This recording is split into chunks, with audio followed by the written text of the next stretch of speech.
All the silence, kill 'em with kindness, kill 'em with kindness. And Sandy Davies joins us again from Daintree Rainforest to celebrate the launch of her new book, The Power to Rise Above, which is about anti-bullying, suicide prevention, overcoming trauma, and of course resilience as well. And for more, I am joined by Sandy. Welcome to the program. How are you?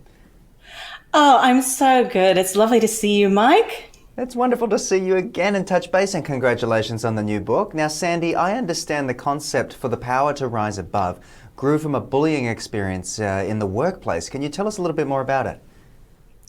Yeah, I found myself in my 50s in a workplace with a female bully manager that was causing a lot of havoc and just wrecking the confidence of young women with potential. And I ended up sharing my story of bullying with one of those young workmates. And she struggled to believe that me, in all my confident, radiant, happy self, could have had such an extreme bullying experience. And I realized, when we hit midlife, if we don't share those difficulties that we've overcome with the next generation and share with them the skills that we learned, we're kind of doing a disservice. So the Power to Rise Above was born as a way to pay it forward and empower others and give them voice. I love that. What a great initiative there when it comes to looking forward and paying it forward as well. And of course, in workplace bullying, it's often something you take home as well. So it's sort of there with you a lot of the time. But I understand you were part of Oprah's audience when she came to Australia in 2010. It must feel pretty special to have Oprah's favourite guest of all time. You can look it up. Tererai Trent, I understand, is a supporter of the project and also wrote the foreword as well. Yes, it's absolutely just a pinch me kind of moment. And being in Oprah Winfrey's audience on the steps of the Sydney Opera House, it was just an amazing dream come true all those years ago, because my bestie from up here in far north Queensland had found so much empowerment from Oprah's message through the years. And then now to actually have Tererai Trent, Oprah's favorite guest of all time, who is a humanitarian for empowering women and providing educational opportunities for all women across the globe. Wow. And It's just one of those things of, always ask. The worst that can happen is someone says no, and your dreams can come true just from asking. That's what happened with us. Yeah, see, Sandy, there's another lesson in there as well. Always ask, just going to get a no. I think people get very anxious these days. But I understand you're launching the book at the Logan Writers Festival on September 9th and 10th, quickly approaching. What makes those dates so special for the book? The whole purpose of The Power to Rise Above is to instill hope in others. And we brought 30 women from across the globe together to bravely share our stories of resilience and overcoming.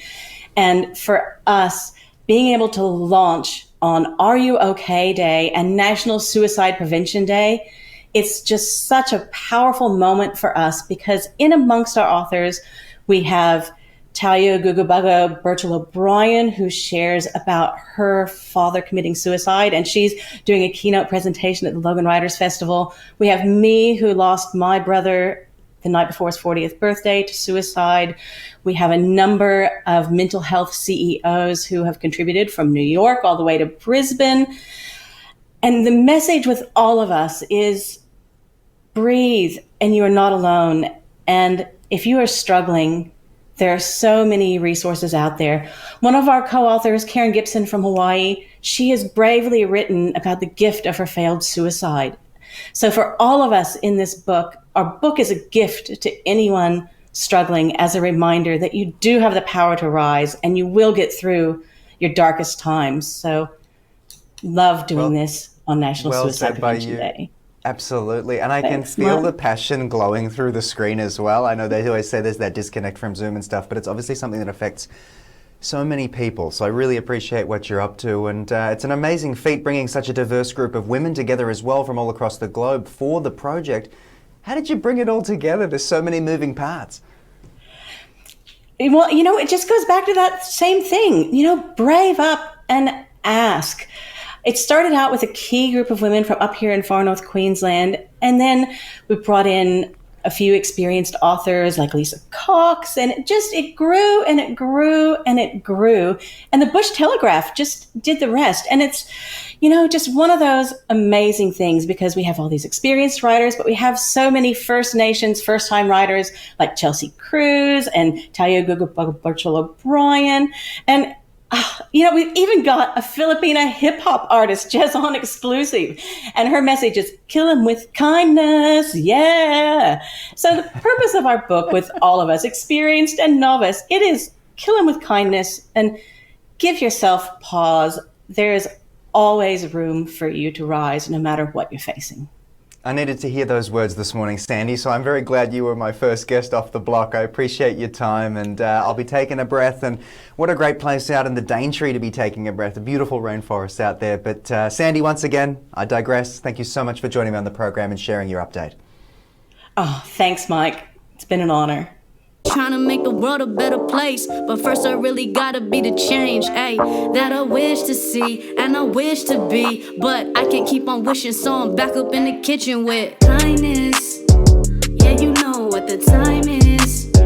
Make noise like sirens, break through all the silence, kill 'em with kindness, kill 'em with kindness. Yeah, you know what the time is.